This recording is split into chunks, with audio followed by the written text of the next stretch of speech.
अस्सलाम वालेकुम नाज़रीन, इमरान याकूब खान साहब और जफ़र हिलाली साहब के साथ मैं हूं Samina Pasha. Program viewpoint में आपको खुशामदीद कहती हूँ। नाज़रीन, पाकिस्तान की मईशत की जब भी बात की जा रही थी तो ये कहा जा रहा था कि महंगाई ज़रूर है जिससे जो आम लोग हैं वो मुतासर हो रहे हैं, लेकिन ओवरऑल अगर मैक्रो इकनॉमिक्स देखी जाएँ तो पाकिस्तान उसमें स्टेबल होता जा रहा है, क्योंकि बड़े बड़े फिगर्स कोट करके ये बताया जा रहा था कि जनाब पाकिस्तान की मईशत बुनियादी तौर पर मुस्तहकम हो रही है, लेकिन इन्फ्लेशन जो है उसके कुछ मसाइल ज़रूर हैं, कुछ तो गवर्नेंस की वजह से और कुछ चूँकि पूरी दुनिया में एक महंगाई की लहर है कोविड के बाद की वजह से, तो उस वजह से पाकिस्तान पर भी उसका इम्पैक्ट नज़र आ रहा है। लेकिन अगर अब हम रीसेंट फिगर्स देखें तो हमें ऐसा दिखाई देता है कि जो पाकिस्तान के मैक्रो इंडिकेटर्स जिनको हुकूमत अपने लिए बड़ी कामयाबियां करार दे रही थी वो भी शायद इतने हौसला अफजा नहीं रहे हैं। करंट अकाउंट डेफिसिट में भी हमें एक दफ़ा फिर से इजाफा होता नज़र आ रहा है। सर्कुलर डेट्स हैं तो वो बढ़ चुके हैं। बैरूनी कर्जाचात का हजम भी बढ़ता चला जा रहा है। डॉलर इस वक्त रिकॉर्ड सतह पर है, तारीख की बुलंद तरीन सतह पर है। और इसी तरह से दीगर भी मामलात को देखें तो कुछ परेशानियां ही नज़र आ रही हैं। ऐसी सूरत हाल में ये भी कहा जा रहा था जनाब कि शायद कोई मिनी बजट आएगा। इस पर शौकत तरीन साहब ने क्या कहा उसके हवाले से भी गुफ्तगू करेंगे। लेकिन इस सारे हंगाम में जो एक चीज़ ये है वो ये कि अवाम मुतमईन नहीं है। इप्सोस की जानिब से जो सर्वे किया गया है उसमें ये कहा गया है कि जनाब 87% अवाम ये समझ रहे हैं कि पाकिस्तान की जो इस वक्त डायरेक्शन है, जो मुल्क की सिमत है मईशत की, वो दुरुस्त नहीं है। ऐसा क्यों है? क्या ऐसी वजूहात हैं कि हुकूमत इतने सालों बाद भी अभी तक स्टेबिलिटी इसमें हासिल नहीं कर पाई है? जानने की आज कोशिश करेंगे। आप सबको मैं खुश आमदीद कहती हूँ। ख़ास तौर पर इस शो में ज्वाइन कर रहे हैं जनाब डॉक्टर इकरामुल हक साहब जो कि माहिर मईशत हैं। उनसे जानने की कोशिश करेंगे कि ये गुत्थियाँ आखिर सुलझती क्यों नहीं हैं। हमें कभी तो बताया जाता है मुल्क बहुत अच्छी हाल में है, लेकिन फिर बाद में क्या हो जाता है। इससे पहले कि गुफ्तगू का आगाज़ करें, मैं आपको सुनवाना चाह रही हूँ कि शौकत तरीन साहब ने आने वाले दिनों में कुछ चेंजेस करने के बारे में बात की है जो बजट में, तो ये जनाब उनका कहना है। लेकिन बहरहाल वो ये कह रहे हैं कि कोई मिनी बजट नहीं आएगा। अगर चीज़ें चेंज नहीं हो रही तो फिर मिनी बजट कैसे, उसे हम ना कहें। बहरहाल जानने की कोशिश करेंगे। और आज सबसे पहले डॉक्टर साहब मैं आप ही की तरफ आना चाहूँगी। डॉक्टर साहब, हम तो ये सोच रहे थे कि शायद वाकई माइक्रो इकोनॉमिक्स ठीक नहीं है, आम आवाम का बुरा हाल है, लेकिन अगर देखा जाए तो शायद मुल्क की मईशत की बुनियादें बेहतर की जा रही हैं। लेकिन क्या आज जहाँ पर हम खड़े हैं, जहाँ पाकिस्तान की मईशत के बड़े इंडिकेटर्स हैं, उसको देखते हुए आप ये कह सकते हैं कि मुल्क की डायरेक्शन ठीक है? जहाँ जहाँ भी इस्लाहात करने की ज़रूरत, वो इस्लाहात तो नहीं। जब आप इस्लाहात नहीं करते हैं तो उसका नतीजा यही निकलता है जो आज हम देख रहे हैं। जो फंडामेंटल स्ट्रक्चर रिफॉर्म्स थी जो इकॉनमी के हर शोबा में करने की ज़रूरत थी वो हरगिज़ नहीं की गई हैं। अब ये कहा जा रहा है कि नए टैक्सेस नहीं लगाए जाएंगे, मगर ज़ाहिर है कि अगर आप किसी किस्म की कोई एग्जम्पशन विड्रॉ करते हैं तो वो भी एक टैक्सेशन ही होती है। टैक्सेशन का निज़ाम भी हमारा बहुत ज़ालिमाना है और उसकी वजह से इनडायरेक्ट टैक्सेस जब भी लगाए जाते हैं, जब उनकी एग्जम्पशन वापस ली जाती है तो उसका बराह रास्त असर जो है वो कीमतों पर पड़ता है। और कीमतों की वजह से फिर ज़ाहिर है कि इन्फ्लेशन ऊपर जाती है, फिर हम और बोरिंग करते हैं। और ये सिलसिला जो है आपने देखा कि हर साल और हर हुकूमत में जारी रहा। जब भी हमने ग्रोथ की बात की तो हमें पता चला कि ग्रोथ के साथ हमारा करंट अकाउंट डेफिसिट बढ़ जाता है। जब करंट अकाउंट डेफिसिट को हम कम करते हैं तो हमारी ग्रोथ कम हो जाती है। मगर जो गैर तरक्याती अखराजात हैं उनकी हमारे यहाँ इतनी भरमार है। और फिर आप देखिए कि जो हमारे आपने देखा कि जो गवर्नमेंट की ऑर्गेनाइजेशंस हैं, जो उनकी एंटरप्राइजेज़ हैं, वो मुसलसल खसारे में जा रही हैं। इसी तरह का सर्कुलर डेट हम अपने एनर्जी सेक्टर में देखते हैं। इसी तरह के मामला जो हैं वो हम अपने रेवेन्यू के अंदर देखते हैं। तो जहाँ भी जिस शोबे में भी हम बात करेंगे हमें यही एहसास होगा कि 22 प्रोग्राम करने के बावजूद भी IMF के हमने वो इस्लाहात नहीं की जो इस्लाहात हमें अदारों में करनी चाहिए थी, जो इस्लाहात बुनियादी ढांचे में करनी चाहिए थी। तो ये सिम्टम्स तो हर दफ़ा ज़ाहिर होते रहेंगे और हम हर दफ़ा इसके बारे में बात करते रहेंगे। मगर जैसे मैं अर्ज़ कर रहा था कि हम सही। अच्छा डॉक्टर साहब, मैं आपकी तरफ दोबारा भी आती हूँ और मैं ये बात ज़रूर करूँगी कि ये इस्लाहात करने के लिए क्या अब भी वक्त है या ये इस्लाहात हम हमेशा हमारे लिए ख्वाब ही रहेगा? क्योंकि हर हुकूमत ये कहती तो है कि इस्लाहात करेंगे लेकिन वो फिर होती नहीं है। लेकिन मैं ज़रा हिलाली साहब और इमरान साहब को भी डिस्कशन में शामिल करूँगी। पहले हिलाली साहब का कमेंट लूँगी। हिलाली साहब, 87% लोग ये समझते हैं और बहुत सारे इकोनॉमिस्ट भी यही समझते हैं कि पाकिस्तान की डायरेक्शन ठीक नहीं है, अभी तक रिफॉर्म्स नहीं हो सकी और जो मसाइल रहे हैं पाकिस्तान को इन 3 सालों में और 4 सालों में वो अपनी जगह। लेकिन फिर हम ये समझ सकते हैं अब कि अभी तक भी गवर्नमेंट जो है पाकिस्तान की मईशत को सही तौर पर स्टेबल करने में नाकाम है। देखिए, बात असल ये है कि गवर्नमेंट की जो कम्युनिकेशन है कंज्यूमर से, कंज्यूमर इंडेक्स कॉन्फिडेंस दुनिया से इससे कम नहीं हो सकता है, 87%। तो क्यों है ये इसलिए हो रहा है कि गवर्नमेंट एक्सप्लेन नहीं कर सकी है ठीक तरीके से। ये टू मच प्रोपेगेंडा, स्पिन। सच बोलो भाई। आप कहते हैं पेट्रोल का प्राइस नहीं जाएगा, नीचे आएगा, चढ़ जाता है। मैं अभी समझ नहीं सकता हूं मुझे कि क्या झूठ बोलने की क्या जरूरत है। क्या लोग खुदकुशी कर देंगे? खुदकुशी हराम है इस्लाम में। सच बताओ। ये इनकी ये जो इन लोगों का कम्युनिकेशन सिस्टम है, this is absolutely out of order. नहीं तो इतना लो कंज्यूमर कॉन्फिडेंस नहीं हो सकता है। दूसरी बात, भाई आप कह दें लोगों को कि आप अकेले नहीं जा सकते हैं। आप IMF को गालियां देते रहते हैं तो फिर जाते क्यों हैं इनके पास? इसलिए उनके बगैर आपका मसला नहीं हल होता है। तो एक दफे जब आप जाते हैं तो आपको पता होना चाहिए कि अगर उनके पैसे रुक जाएं तो आप तबाह हो जाएंगे। इसलिए कि अगर IMF का ट्रांच अभी आज रोक दें, आपको कौन पैसे देगा? फिर बाद में हम सुनते रहते हैं रिमिटेंसेस। अरे यार, रिमिटेंसेस अगर बढ़ भी जाएं, अगर फॉरेन डायरेक्ट इन्वेस्टमेंट कम हो जाए और पैसे मुल्क से निकाला जाए लोगों जो इस वक्त हो रहा है, तो क्या फायदा रिमिटेंसेस के बारे में बात करना? और अगर बात करना है तो लोगों को बताओ। और ये वक्त आ गया है, आई एम सॉरी बट ये वक्त आ गया है। डायरेक्ट टैक्सेस लगाओ, हिम्मत बढ़ाओ। एग्रीकल्चरल टैक्स बड़े रिच अमीर लोगों के ऊपर लगाओ। क्यों डरते हो तुम? रियल एस्टेट टैक्स अमीर लोगों पे लगाओ। क्यों डरते हो तुम? सही। ये क्या हो रहा है? क्यों डायरेक्ट टैक्सेशन आपको नजर आता है? एक इमरजेंसी है और आप इस वक्त आप स्टेप नहीं लेना चाहते हैं, तो what sort of a government are you? बिल्कुल ठीक है। मैं इमरान साहब से भी पूछती हूँ कि ये किस टाइप की गवर्नमेंट है इमरान साहब। ये तो इनके पुराने थे वादे भी, दावे भी कि जनाब हम अमीर लोगों को टैक्स लगाएंगे, ज़रूरी इस्लाहात करेंगे और लैंड रिफॉर्म्स होंगी। क्या आपको नज़र आ रहा, क्यों नहीं कर पाए? बिस्मिल्लाहिर्रहमानिर्रहीम। वो वादा ही क्या जो वफा हो गया।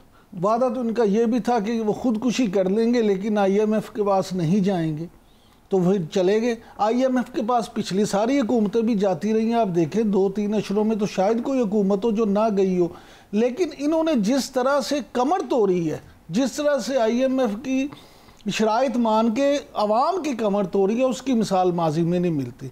अभी हुकूमती एक फिगर की भी मैं तस्दीक कर दूं जिसका आपने जिक्र किया था कि जी ये कोरोना की वजह से।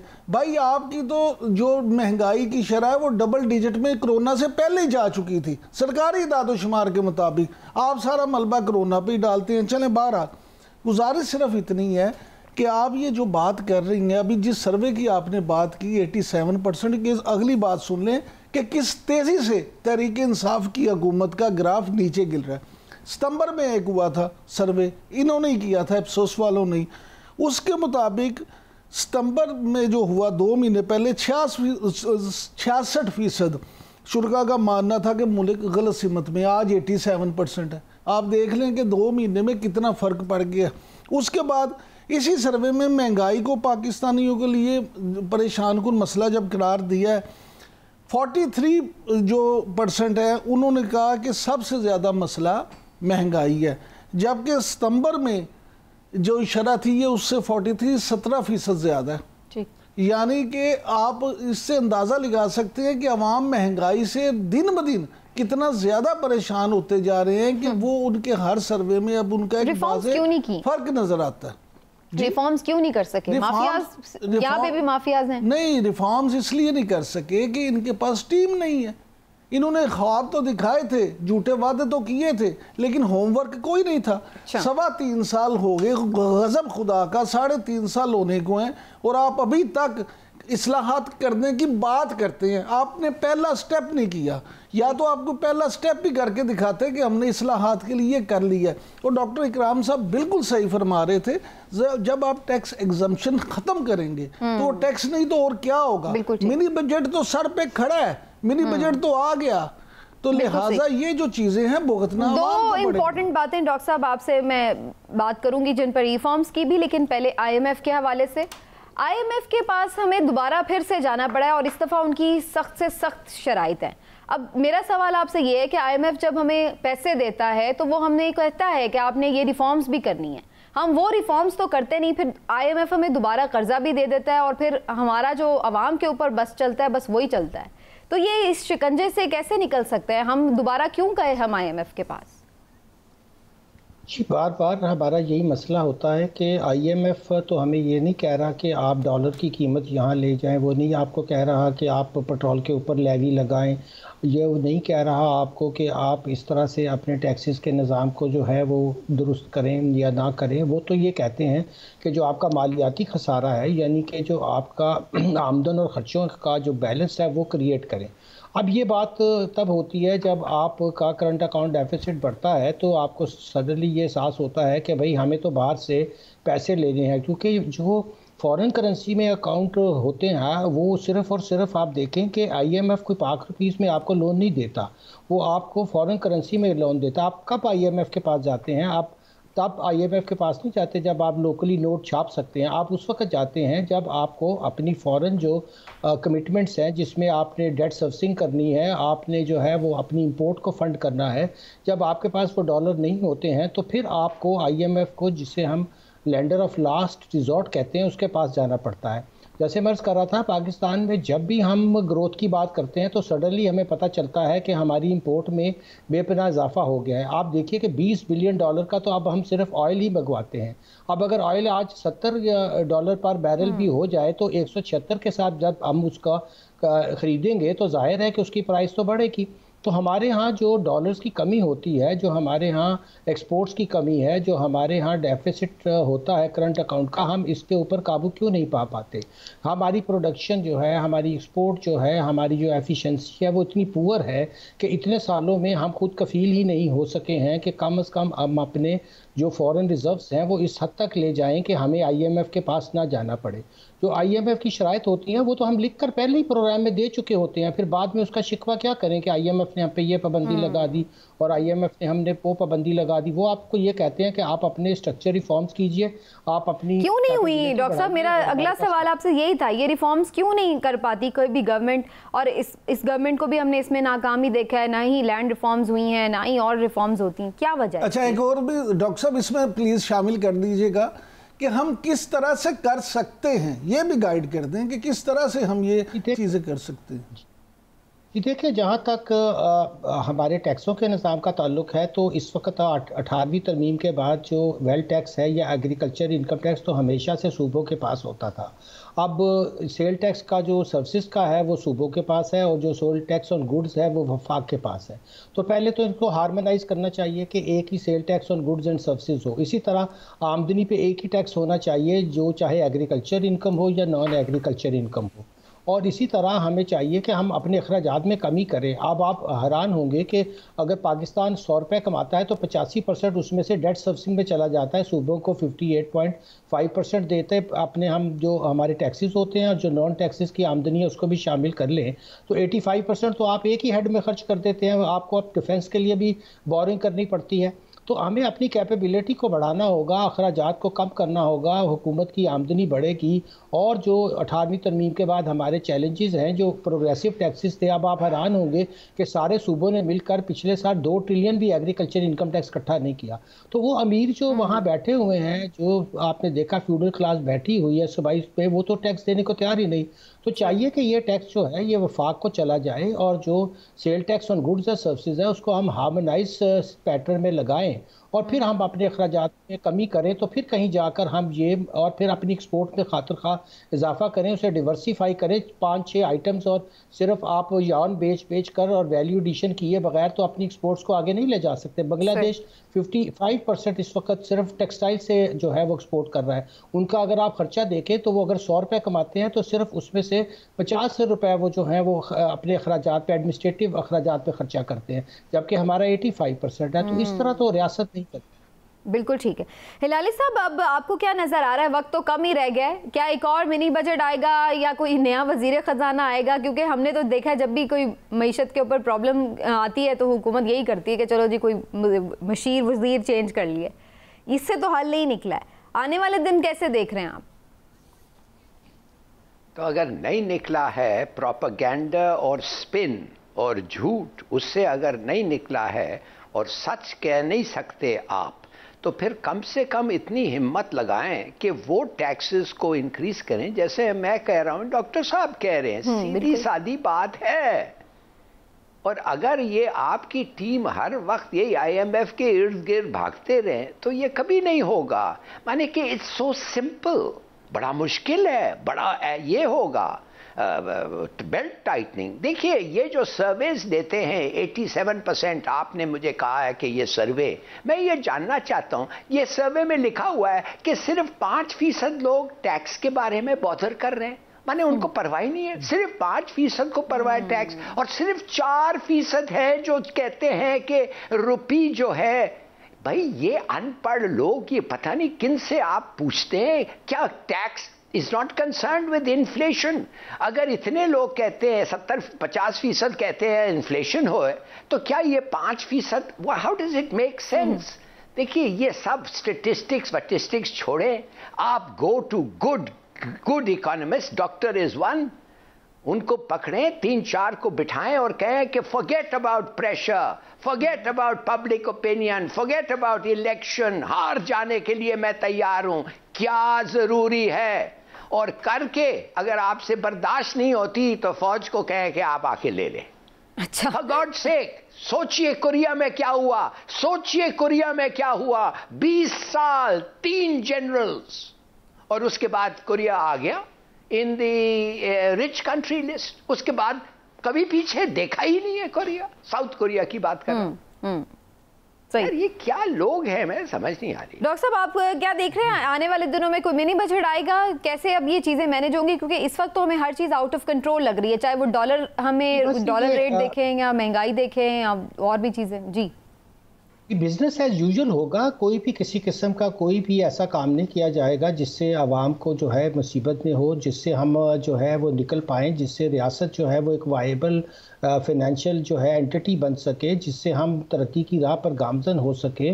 और यही बिजनेस एज यूजुअल होगा। IMF को गालियां देंगे, अपना हाउस दुरुस्त नहीं करेंगे, तो ये बस हमारी आदत बन चुकी है कि हम अपना ब्लेम जो है दूसरों पे शिफ्ट करते रहें और वो काम ना करें जो हमें बुनियादी तौर पर करना है। लेकिन डॉक्टर साहब, बहुत सारे लोग ये भी कह रहे हैं कि जो स्टेट बैंक को खुद मुख्तारी दी गई है उसकी वजह से भी बहुत सारे मसाइल हैं, हम एक हद से ज़्यादा ज़ाहिर स्टेट बैंक से भी लोन नहीं ले सकते, तो हमें ज़ाहिर है फिर बाहर के तरफ देखना पड़ेगा। और कितना लोन लेना है अपने स्टेट बैंक से, तो आगे ही लोन जो है वो मेरा मतलब है कि ये लोन की बातें होती रहती हैं, मगर ये बात नहीं होती कि अपने अखराजात कैसे कम करने हैं, हमें अपनी प्रोडक्शन कैसे बढ़ानी है, अपनी एक्सपोर्ट कैसे बेहतर करनी है। बस हमारे दिमाग पे अक्सर चूँकि लोन ही तारी रहता है, तो फिर जाहिर है कि लोन तो बढ़ता ही रहेगा, वो तो खुद ब खुद कम नहीं होता। और लोन इस वक्त भी बड़ा रिकॉर्ड है। इमरान साहब, मैं आपसे भी मैं ये सवाल करूंगी, इस वक्त हम ऑपोजिशन की भी जो देख रहे हैं बहुत ज़्यादा तनकीद हो रही है कि जनाब आप कहते थे कि हमने इतने कर्जे लिए हैं, तो इस हुकूमत ने तो पिछले हुकूमतों के भी कर्ज़ों में रिकॉर्ड तोड़ दिए हैं, जबकि ये हुकूमत कहती है कि उसमें से ज़्यादातर तो हमने पिछली हुकूमतों के सूद में दिए हैं। अब बात ये कि एक दूसरे पे ब्लेम तो दोनों करें, लेकिन इस चुंगल से निकलने का रास्ता कोई नहीं बता रहा। ये हर हुकूमत यही कहती है, पाकिस्तान की जो कैपेसिटी है, पाकिस्तान जितनी एक्सपोर्ट कर सकता है वो 88 यानी 88 अरब डॉलर जो है उसकी वो कर सकता है एक्सपोर्ट। लेकिन अभी हो कितनी रही है, 20-22 की, यानी ये 66 अरब डॉलर का फ़र्क है। तो इनको ये तलाश करना चाहिए कि हम कैसे ये गैप दूर कर सकते हैं। लेकिन इस वक्त तो हम देखते हैं टेक्सटाइल इंडस्ट्री भी ये कहते हैं जी बड़ी उस पे चल रही है। सिर्फ एक जो डॉक्टर साहब ने अभी फरमाया था, या तो फिर आप टेक्सटाइल में इस कदर हो जाए ना कि बांग्लादेश की तरह 50% आप उसमें कर रहे हैं और टोटल भी आपका हो रहा है, आपका हो ही थोड़ा रहा है, और उसमें अगर टेक्सटाइल है तो आप ये नहीं कह सकते कि टेक्सटाइल आप बहुत कर रहे हैं या ऑर्डर पूरे नहीं हो रहे, ये नहीं हो रहा। भाई आपने अपना अहदाफ भी तो देखें। दूसरी बात ये, हिलाली साहब अभी फरमा रहे थे कि कोरिया में 20 साल 3 जर्नैल और क्या तरक्की कर ली। हिलाली साहब आपकी अर्ज के लिए कर दूं, आपकी तवज्जो के लिए, 33 साल जो 20 साल से 13 साल ज़्यादा बनते हैं, यहाँ भी फौजी हुकूमतें रही हैं। अलमिया ये है इस अवाम का कि यहाँ वो हुकूमतें भी परफॉर्म नहीं कर पाई, हत्ता कि वो डैम जो सिर्फ फौजी हुकूमतों में बन सकते थे वो भी नहीं बन सके। प्रॉब्लम ये है कि जब हुकूमत फ़ौज की हो या जमहूरियत हो, जब काम ही नहीं किसी ने करना तो फिर कैसे होगा। और मैं समझता हूँ कि जमहूरियत में ही ये काम होने चाहिए, जमहूरी लोगों को भी अपना काम करना चाहिए। अगर आप अगर आप मेरी बात सुनते जी, आप मेरी बात अगर सुनते तो मैंने कहा था कि आप वो रिफॉर्म्स जो नीडेड हैं वो ले आएं, और फिर अगर आपसे बर्दाश्त नहीं होता है और आप इलेक्शन का फिक्रमंद हैं तो फौजियों को बुलाएं और कहें ये है रास्ता, इस पे मुल्क को चलाओ। मगर हम गलती ये करते हैं कि हम जो हमारा जब फौजी आता है तो वो फिर पॉलिटिशियन बनने की सोच में होता है। जो पॉलिटिशियन है वो डिक्टेटर बनने की सोचते हैं। अच्छा, नहीं डिक्टेटर तो आते हैं एज ए डिक्टेटर मगर जाते हैं एज ए पॉलिटिशियन। अच्छा हिलाली साहब, मैं अर्ज करूं, मैं आपकी बात समझ गया हूं, मैं अर्ज करूं कि अगर हमारे सियासतदान जिस दिन ये पक्का तहिया कर लेंगे कि उन्होंने ये इस्लाहात करनी है और अमल शुरू कर देंगे, आप यकीन करें फौजियों को बुलाने की जरूरत ही बाकी नहीं रहेगी। लेकिन अगर ये खुद ही नहीं करना चाहते, सियासतदान नहीं कर सकता। मैं डॉक्टर साहब से इस पे फाइनल कमेंट और मैं कर सकते हैं, सियासतदान नहीं कर सकते। राइट डॉक्टर साहब, आपका फाइनल कमेंट चाहूंगी। इस टीम के साथ मौजूदा हुकूमत की जो टीम है, जो भी इनकी कोशिशें हैं, कोई विजन आपको नजर आ रहा है इनके पास, या जैसे अभी आपने कहा कि ये रोना धोना चलेंगे क्योंकि आवाम के लिए हमें कोई रिलीफ नजर नहीं आ रहा? जी, मेरा नहीं ख्याल कि इनके पास कोई विजन है, कैपेबिलिटी है या कोई होमवर्क है। तीनों चीज़ों की कमी है और इसकी वजह से ये भी अपना अरसा उसी तरह गुजारेंगे जैसे बाकी हुकूमत। और जब अगली हुकूमत को ये या खुद इलेक्ट हो मुझे नहीं पता, मगर ये देखिएगा हमारी सूरत हाल मईशत में और भी ख़राब होती चली जाएगी, क्योंकि जब तक हम अदालती इस्लाहात नहीं करते हैं, अपने इदारों को दुरुस्त नहीं करते हैं, गुड गवर्नेंस नहीं करते हैं, ये हाल ये है कि लोकल गवर्नमेंट के इलेक्शन तो इन लोगों से होते नहीं हैं और ये इन्फोर्समेंट तो आपने देखा कितनी पुअर है। आम लोगों की जो है फलाह बहबूद की तरफ कोई तवज्जो किसी हुकूमत की नहीं रही, बस उनका तवज्जो अपनी तरफ होती है और पार्टियों के अंदर कोई डिसिप्लिन नहीं है, पार्टियों के अंदर कोई विजन नहीं है, कोई मैनिफेस्टो नहीं होता, मैनिफेस्टो बना भी ले तो उस पर अमल नहीं करते हैं और हर बंदा वो काम करना चाहता है जो उसको नहीं आता। मेरा ये तो फिर हम इनकार ही समझें डॉक्टर साहब। बहुत बहुत शुक्रिया आपका, आपने वक्त दिया। आज हमने कोशिश को जान सके कि क्या हो सकता है, लेकिन बात वहीं पे हमेशा डिस्कशन ख़त्म होती है कि जनाब जब तक आपकी रिफॉर्म्स नहीं होंगी, बुनियादी जो स्ट्रक्चर है उसको आप ठीक नहीं करेंगे, तब तक कोई भी वेल्थ जनरेशन नहीं होगी और ना ही हम कर्ज़ों और इन सारी चुंगलों से निकल सकेंगे। नाज़रीन, एक ब्रेक लेते हैं, ब्रेक के बाद वापस आते हैं। आज जमहूरियत की बात छेड़ी गई है तो थोड़ी सी डेमोक्रेसी और उससे रिलेटेड चीज़ों पर बात होगी। बल्दियाती इंतखाबात सिंध में भी होने हैं, इसके लिए जो कुछ तरामीम की गई हैं बल्दियाती इंतखाबात के हवाले से बिल में, वो क्या है उस पर बात करेंगे एक ब्रेक के बाद। हमारे साथ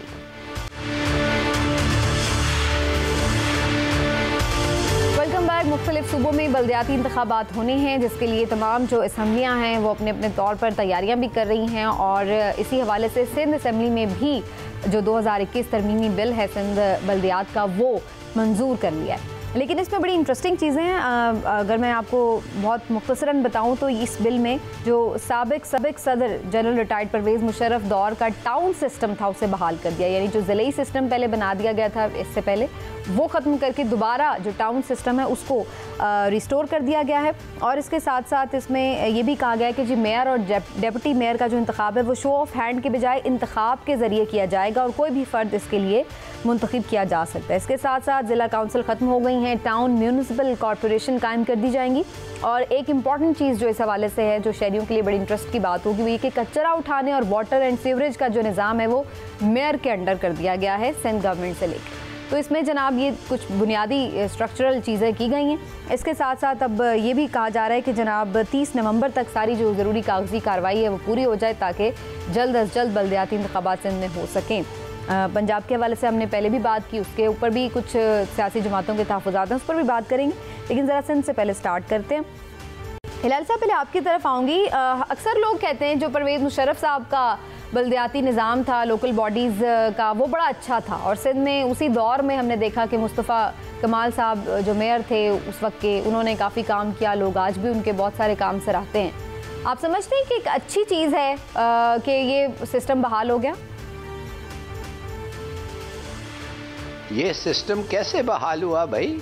water board, sewerage board, waste taxes का बढ़ाना या कम करना, अस्पताल का देखभाल करना, ये किसके हाथ में है? ये मेयर के हाथ में है।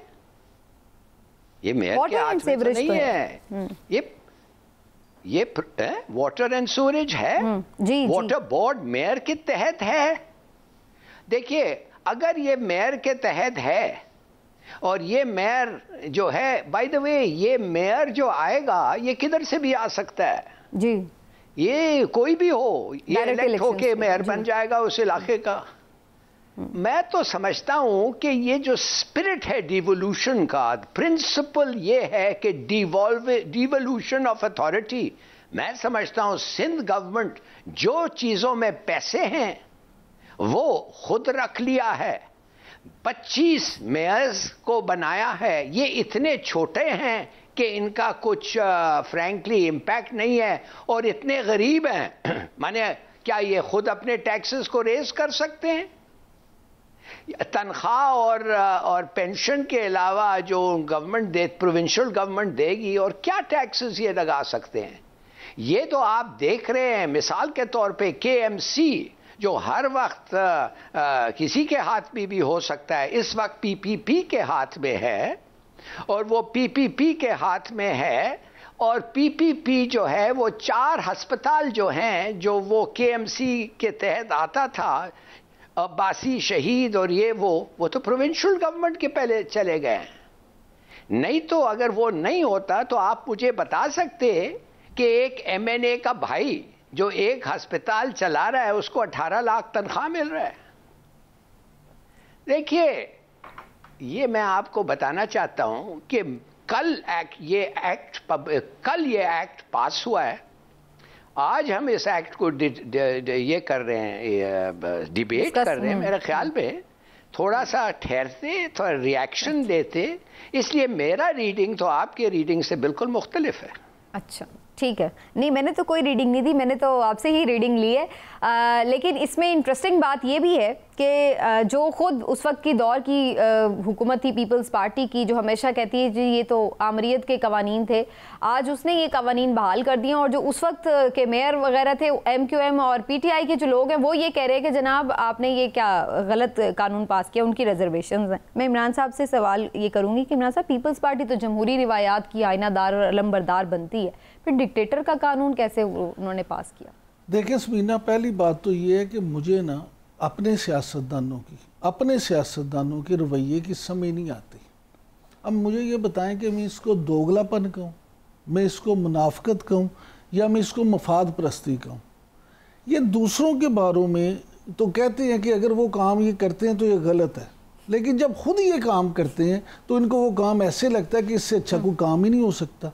अब आप देखें, बिलावल भुट्टो जरदारी साहब जो चेयरमैन है पाकिस्तान पीपल्स पार्टी के, वो और उनके तमाम रफ़ाकार हमेशा ये कहते हैं कि जी PTI ने असम्बली को, कौमी असम्बली को रबड़ स्टैम्प बना रखा, पार्लियामेंट को रबड़ स्टैम्प बना रखा है, और उसमें बिल्कुल अपनी मर्जी के वो फैसले करते हैं। अपोजिशन की बात सुनी नहीं जाती, अपोजिशन से राय ले नहीं जाती, राय ले भी ली जाए तो उस पर अमल नहीं किया जाता। बिल्कुल ठीक है, ऐसा ही है, मैं आपकी बात से मुत्तफिक हूँ।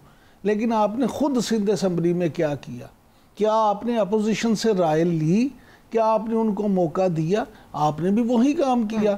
आपने उसी तरह से बगैर किसी से मशावरत किए, बगैर किसी से राय लिए, बगैर किसी से मर्जी पूछे एक बिल लाए, उसको बुलडोज किया, उसको मंजूर करवाया और आपने कहा चलो जी अपनी मर्जी का हम निज़ाम बना लेते हैं। ये जो आपने ऑपोजिशन की बात की कि उनके तहफ़्फ़ुज़ात हैं, फैसल सब्ज़वारी साहब इस वक्त हमारे साथ मौजूद हैं, सेनेटर हैं आप और NQM से आपका ताल्लुक, उनसे जानते हैं कि वो इस मामले पर क्या राय रखते हैं। बहुत शुक्रिया आपका फैसल सब्ज़वारी साहब।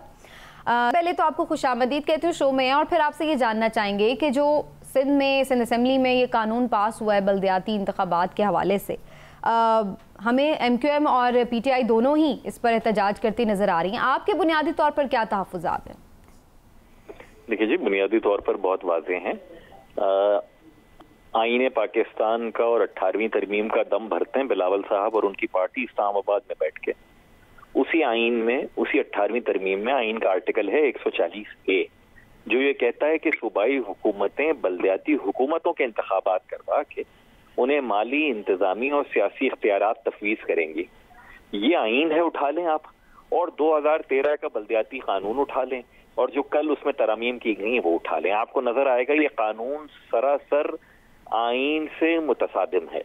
इसीलिए पिछले 4 बरसों से मैं तो सुप्रीम कोर्ट में भी गया हूँ, मेरी जमात, कि इस जो कानून है इसको आईन के खिलाफ करार दिया जाए और नई कानून साजी हो। अब सूरत हाल क्या है? सूरत हाल ये है कि पीपल्स पार्टी ने महज अपनी अक्सरियत की बुनियाद के ऊपर ये कल कानून लाए और उसी पे वोट करवा लिया। किसी स्टैंडिंग कमेटी में नहीं भेजते, जो ये इस्लामाबाद में मुतालबा करते हैं और इनका मुतालबा पूरा भी होता है। आपको इल्म होना चाहिए कि सिंध असम्बली पाकिस्तान की वाहिद असम्बली है जहां ये कायदे हिज़्ब इख्तिलाफ ऑपोजिशन लीडर का माइक खोलते नहीं है, उनको नहीं बात करने देते। सिंध असम्बली में किसी कायमा कमेटी, स्टैंडिंग कमेटी में ऑपोजिशन का कोई रुकन मौजूद नहीं है। इसी सिंध असम्बली में इन्होंने ये कानून लाए, पास किया। उस कानून के तहत जो शहरी हुकूमत कराची की जो होनी चाहिए उससे रहे सहे वसाइल भी छीन लिए। उसका मेडिकल कॉलेज जो पूरे सिंध में मैं कहता हूँ शर्त लगा कर के सबसे ज्यादा मेरिट बेस्ड मेडिकल कॉलेज है, उसका भी इख्तियार ये अपने पास ले जा रहे हैं। उनसे सेहत के जो रहे सही मराकज थे वो भी अपने पास ले जा रहे हैं। हर तरह की अथॉरिटी मुंतखब हुकूमत से लेकर ये सूबाई हुकूमत अपने पास ले जाकर आइन की खिलाफ वर्जी कर रही है। ये मेरे इतराज़ात। अच्छा, लेकिन सेनेटर साहब इसमें यह भी है कि जी परवेज़ मुशर्रफ साहब का जो टाउन सिस्टम था उसको रिस्टोर करेंगे।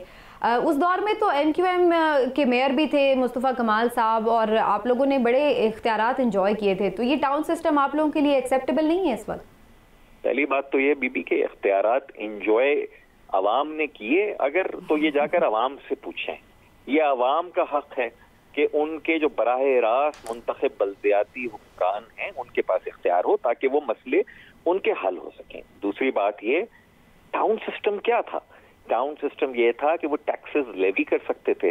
टाउन सिस्टम ये था कि उनको रिसोर्सेज जो वफाक से कराची का वादा है ऑक्ट्रॉय जिला टैक्स में उसके रिसोर्सेज बराह रास्त आते थे। टाउन सिस्टम ये था कि बिल्डिंग कंट्रोल कराची की शहरी हुकूमत के पास था और टाउन वाइज उसके ऑफिसर्स थे। प्रॉपर्टी टैक्स शहरी हुकूमत के पास आता था। ये सारे इख्तियार छीन लिए, सिर्फ डिस्ट्रिक्ट्स को खत्म करके टाउन्स बना रहे हैं। This is not town system. उसको पढ़ने की जरूरत है मेरे ख्याल में इस पर तबसरा करने से पहले। सही। अच्छा, ये भी फरमाइएगा कि ये भी कहा जा रहा है कि अच्छा हिलाली साहब कुछ क्वेश्चन करना चाह रहे हैं। जी हिलाली साहब। देखिए, मैं सिर्फ आपको यह कहना चाहता हूं कि the principle of devolution of authority को इन्होंने तबाह कर दिया है। ये मेरे ख्याल में अगर कोई भी ऑब्जेक्टिवली देखे तो ये कभी आना नहीं चाहिए, इसलिए कि ये स्पिरिट ऑफ द कॉन्स्टिट्यूशन के खिलाफ है। भाई इन्होंने जो इंस्टीट्यूशंस वापस कर रहे हैं मेयर को, उसको करके दे रहे हैं उसको, ये KMC को। ये बिल्कुल सेनेटर साहब वाली बिल्कुल बात है आपकी कि डेवोल्यूशन बेसिकली हो नहीं रही है। वैसे भी हिलाली साहब आपने तो गौर किया होगा कि पूरी दुनिया में जो बल्दियाती निज़ाम होता है वो अवाम के फ़ायदे के लिए, अवाम की फलाह के लिए बनाया जाता है। लेकिन शायद पाकिस्तान दुनिया में वो वाहिद मुल्क है जहाँ पे सियासी हुकूमतें अवाम के फ़ायदे की बजाय इस बल्दियाती निज़ाम को अपने फ़ायदे के लिए बनाती हैं। तो आप क्या ये नहीं समझते नहीं, अपने नहीं, एक हाँ, एक फैमिली के, आप सही कह रहे हैं, अपना मतलब है फैमिली। हाँ, सही कह रहे हैं, सही। फैसल साहब, आप नहीं समझते कि आप तो उस निज़ाम में भी हिस्सा रहे हैं और आपने दोनों निज़ाम देखे भी हैं, तो आप नहीं समझते कि इसी तरह से अगर ये होगा और इसी तरह से ये बिल्डोज करके करेंगे तो अवाम तो फिर उसी तरह से महरूम रहेंगे? बिलाशुबा आप दुरुस्त फरमा रहे हैं। मैं सिर्फ एक करेक्शन कर दूं, जो हिलाली साहब ने फरमाया ना, हम भी यही समझ रहे थे कि शायद ये Karachi water and sewerage board mayor को देंगे, शायद ये बिल्डिंग कंट्रोल और सॉलिड वेस्ट मैनेजमेंट यानी कचरा उठाने का इख्तियार मेयर को देंगे। कल जो बिल इन्होंने पास किया है उसमें ऐसी कोई चीज शामिल नहीं है, यानी ये भी नहीं दे रहे, पहली। दूसरी बात ये है कि जनाब देखिए, बल्दियाती हुकूमत जितनी भी सिविलाइज्ड वर्ल्ड है वो तो सी पोर्ट से लेकर एयरपोर्ट तक मेयर्स के कंट्रोल में होते हैं। जब 9/11 हुआ तो न्यूयॉर्क को न्यूयॉर्क के गवर्नर ने या अमेरिका के सदर ने नहीं बनाया, न्यूयॉर्क के मेयर ने, यूलियानी ने खड़े होकर वहां पर अपना शहर बनाया। आप तेहरान के अहमदी निजात थे, पूरा इख्तियार था। उर्दुआन इस्तांबुल के मेयर थे, पूरा इख्तियार था। आपने तरक्की करनी है तो एट देयर डोर स्टेप आपने इख्तियारात और वसाइल देने। मैं सेनेटर बन गया हूँ, 15 साल सूबाई असेंबली का रुकन रहा, अपने लोगों के लिए कौमी असेंबली की मुहिम चलाई। बिलीव यू मी, आज तक लोगों की जो डिमांड होती है वो बेसिक नेसेसिटीज की होती है। सड़क बनवा दें, सीवरेज लाइन ठीक करवा दें, पानी, कचरा, लोग बेसिक हेल्थ यूनिट, ये लोगों के मसाइल हैं, उनको एट देयर डोर स्टेप देने हैं। वजीर साहब सक्खर से ना, ये जैकबाबाद के शहरी से भी ज्यादती है कि उसको आकर कराची कई 100 मील आकर उसको अपने मसाइल के लिए वजीर साहब का दरवाजा खटखटाना पड़े। ये मेरे सूबे का जो चीफ सैनिटेशन का इंचार्ज है, इन्होंने वजीर आला को बना दिया कानून के तहत, खुदा की पनाह। बिल्कुल सही। अच्छा सेनेटर साहब, ये फरमाइए, अब आप लोग करेंगे क्या? क्या आप लोगों का कुछ प्लान ऑफ एक्शन भी है कि अब इसको, ये उन्होंने तो अक्सरियत की बुनियाद पर पास कर लिया है, कोई प्रोटेस्ट करेंगे, क्या करेंगे? सियासी जमातें ओपिनियन मेकिंग करती हैं, ओपिनियन बिल्डिंग करती हैं, ऐवान में चैलेंज करती हैं, और जो कानून आइन से मुतसादिम है, मैं तो इसको ऑलरेडी सुप्रीम कोर्ट के पास है। 2017 से हमारी ये पिटिशन वहां पर पड़ी हुई है। आज हमारे वर्कर्स का हमने इजलास बुलाया है, हम इस पे एहतजाजी मुजाहिरों की हमारे यहाँ कॉल आ रही है। मुमकिन है हम सिंध असेंबली के बाहर जाके धरने दे, हम वहां पर मुजाहिरे करेंगे। दिस इज नॉट ऑन, ये कराची शहर को बल्कि पूरे सूबे को जहां रहा सा इख्तियार है वो ये मुंतखब नुमाइंदों से छीन कर एक फैमिली के पास अक्यूमुलेट करते चले जा रहे हैं। सिंध को एक फीसडम बना लिया है। जो चीजें ये इस्लामाबाद में डिमांड करते हैं बड़े जमहूरी बन के, पब्लिक अकाउंट्स कमेटी जनाब अपोजिशन के पास है। आज की तारीख में भी जितनी भी आप क्रिटिसाइज करें इमरान खान साहब की हुकूमत को, आपको इल्म है सूबे सिंध में पब्लिक अकाउंट्स कमेटी का चेयरमैन भी पीपल्स पार्टी का है 13 सालों से। उसके बावजूद ऐसी ऐसी हॉरिबल ऑडिट की स्टोरीज आती हैं। आपको इल्म है सिंध में कोई स्टैंडिंग कमेटी ऐसी नहीं है जिसमें अपोजिशन के अरकान शामिल हों। सिंध में कोई ऐसी लेजिस्लेशन नहीं है जिसपे वहां डिबेट होती हो, सिर्फ वोट होता है। ये 18वीं तरमीम के नाम पर सिंध क्या है, कोई फीसडम बन गया है? वैसे सेनेटर साहब, मैं तो समझती हूँ कि जिस तरह आप बात कर रहे हैं ये तो बड़ी ज़बरदस्त आपने सारी बातें की, लेकिन इस तरह से ये हाईलाइट क्यों नहीं होती हैं चीज़ें? जब हम देखते हैं कि इमरान खान या फेडरल गवर्नमेंट को या पंजाब गवर्नमेंट में बहुत सारी चीज़ें बहुत ज़्यादा हाईलाइट होती हैं कि जी ये पब्लिक अकाउंट कमेटी पे कितना रौला रहा है पूरा, लेकिन वो चीज़ें उस तरह से सिंध में क्या बुलडोज हो रही हैं उसको उस तरह से सामने नहीं, ऑपोजिशन का भी तो जिम्मेदारी है ना सामने लाए। माजरत के साथ हमारे जो साहिबुर राय अफराद हैं, हमारे जो ओपिनियन मेकर्स हैं, वो अभी तक अपने उस पुराने लिबरलिज्म के रोमांस से निकल ही नहीं पाए हैं कि वो ये रियलाइज कर लें कि ये जरदारी साहब की party has nothing to do with liberalism और डेमोक्रेसी, नथिंग। बिलावल साहब की कौमी असेंबली की स्पीच को मैं चाटूं जब मैं इस कराची शहर में ये देखता हूं कि 325 अरब रुपए इनडायरेक्ट टैक्स इन्होंने वसूल किया पिछले साल सिर्फ कराची से, उसका 10% भी खर्च नहीं किया। इनडायरेक्ट टैक्सेस और लोकल टैक्सेस नहीं खर्च करते, ब्रूट मेजॉरिटी है। देखा है जी लाली साहब, और आपने देखा है कि पैसे कैसे बंटते हैं चैनल्स को। हाँ, देखा वो तो... मैं तो सिंध फेस्टिवल से लेकर सारी की सारी चीजें देख ही रहा हूँ। सही है। सेनेटर फैसल सब्ज़वाई साहब, बहुत बहुत शुक्रिया आपका, थैंक यू सो मच, आपने वक्त दिया हमें और अपना व्यू सामने रखा। ये सूरत हाल है जनाब सिंध की, वहाँ पर अपोजिशन के तहफ़्फ़ुज़ात आपके सामने, उनका कहना है कि ये जो बल्दियाती इंतखाब होगा इस निज़ाम के तहत इसमें कोई फ़ायदा आवाम तक नहीं पहुँचेगा क्योंकि इख्तियारात निचली सतह पर जाएंगे ही नहीं। इमरान साहब, आपको कोई इसमें फ़ाइनल कमेंट करना है तो ज़रूर कर दीजिए कि ये फैसल सब्ज़वाई साहब के इतने वो रिजर्वेशन तो हैं लेकिन देखा जाए तो अपोजिशन के हाथ में तो कुछ नहीं है। देखिए, फैसल सब्ज़वारी साहब जो है ना, उनकी रिजर्वेशंस तो हैं, लेकिन उन्होंने ये भी कहा कि 2017 से उनकी पिटिशन सुप्रीम कोर्ट में पड़ी हुई है, लेकिन क्या उसके लिए उन्होंने दोबारा कभी दरख्वास्त दी कि उसको जल्दी सुना जाए, अदालत से ये रिक्वेस्ट की, या अमलन उन्होंने सियासी पॉइंट स्कोरिंग के अलावा अमलन कराची के अवाम के लिए क्या किया? MQM भी माफ़ कीजिएगा, फैसल साहब बड़े अच्छे आदमी हैं, मैं तो ज़ाती तौर पे उनका मद्दा हूँ, लेकिन अमलन MQM ने भी वही काम किया है जो दूसरी सियासी जमातें करती रही हैं, और उन्हें भी जब भी मौका मिला उन्होंने सिर्फ अपनी जमात के लोगों को नवाजने के लिए काम किया। बिल्कुल, और इसी वजह से हम देख रहे हैं कि कराची शहर और जो सिंध है उसका क्या हालात हैं इस वक्त, लोग बेसिक प्रॉब्लम्स का शिकार हैं। खैर और भी सूबों में है, ऐसा नहीं हम कह रहे कि सिर्फ सिंध में है, लेकिन ऑब्वियसली जहाँ पर इतनी अरसे से एक पार्टी अगर बराजमान है तो फिर उससे रिस्पॉन्सिबिलिटी भी उसकी उतनी ही बड़ी होती है, सवालों के जवाब भी उसे उतने ही ज़्यादा देने पड़ेंगे। नाज़रीन, एक ब्रेक लेते हैं, ब्रेक से वापस आते हैं तो कुछ बात करेंगे मज़ीद डेमोक्रेसी के हवाले से, लेकिन ज़रा इंटरनेशनल डेमोक्रेसी के हवाले से। आपसे मिलते हैं ब्रेक के बाद।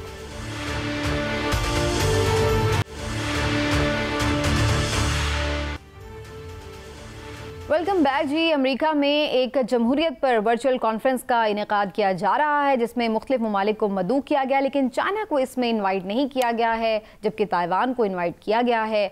इसमें पाकिस्तान का स्टांस क्या होना चाहिए और क्या पाकिस्तान को इसमें जाना चाहिए या नहीं जाना चाहिए, इसके हवाले से गुफ्तगू कर लेते हैं। पहले मैं इमरान साहब से पूछूंगी। देखिए, अमेरिका शायद समझता है कि चीन में उस तरह की जमहूरियत नहीं है जिस तरह की जमहूरियत का वो दावेदार है, लेकिन मैं ये समझता हूँ कि पाकिस्तान की तरफ से अगरचे ख़बरें तो ये आ रही हैं और ये दिया जा रहा है कि पाकिस्तान शिरकत करेगा, लेकिन ये ज़रूर पाकिस्तान को ज़हन में रखना चाहिए कि अमेरिका ने इसमें चीन और तुर्की, जो पाकिस्तान के दोनों इंतहाई करीबी दोस्त ममालिक हैं, उनको नहीं बुलाया। तो पाकिस्तान ज़रूर शिरकत करे, लेकिन उन दोनों को पहले ऑन बोर्ड ले ले, उनसे बात कर ले, क्योंकि ताइवान वाला इशू आपको पता है चीन के लिए इंतहाई सेंसिटिव है। और वैसे भी ये कॉन्फ्रेंस जो वर्चुअल की जा रही है, ये अमेरिका की पॉलिसी जो है बड़ी पिक एंड चूज़ वाली लगती है, एक मगलूबा सा बना लिया। अब देखें कैसे बांग्लादेश को नहीं बुलाया, इंडिया पाकिस्तान को बुला लिया। उधर से आपने देखें सिंगापुर को नहीं बुलाया, आपने मलेशिया और इंडोनेशिया को बुला लिया। तो उन्होंने पता नहीं लगता है कोई डिवाइड करने की जानबूझ के कोशिश है। क्या करना चाहते हैं हिलाल साहब, पाकिस्तान को क्या करना चाहिए? जी बिल्कुल, ये सही कहा इमरान याकूब ने। इन्होंने सिर्फ और सिर्फ हमें इसलिए इंक्लूड किया है कि वो देखना चाहते हैं कि हमें ये कैसे इस्तेमाल करते हैं चीन के ख़िलाफ़।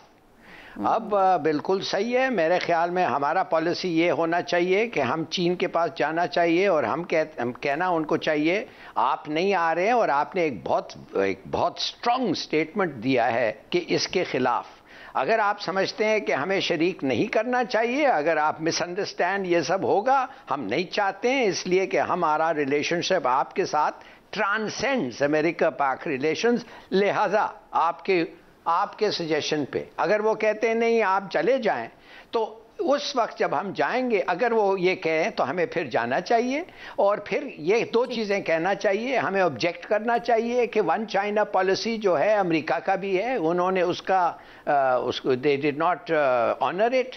और दूसरी बात ये है कि हम कहना चाहिए कि क्या आपका क्या मतलब क्या है भाई, कि आप क्यों ये कर रहे हैं, चीन को क्यों एक्सक्लूड कर रहे हैं, हमें एसोसिएट कर रहे हैं। तो लिहाजा हम ये समझते हैं कि हम इसकी तकरीर हम ये करेंगे, आपके खिलाफ हम बोलेंगे और we will stand with China. मेरे ख्याल में ये हमारा कोई अब ऑप्शन रहा नहीं है। तो अगर यही जाके कहना है अमेरिका को क्रिटिसाइज करना है तो वह तो कोई बहाने बना लें नहीं जाने के लिए, मगर अगर आप समझते हैं कि at the cost of China आप अपनी रिलेशनशिप अमेरिका से बेहतर करना चाहिए, मैं कहूँगा कि that is very short sighted. ठीक हो गया, चलिए जी, इसी के साथ वक्त भी ख़त्म हो गया हमारा। हमारा ये है कि हमारे इंटरेस्ट में क्या है उसके हिसाब से ही हमें ये इंटरनेशनल फैसले करने हैं। नाज़रीन, प्रोग्राम आपने देखा, अपना फीडबैक ज़रूर दीजिएगा। इंशाल्लाह फिर आपसे मिलेंगे। अल्लाह हाफ़िज़।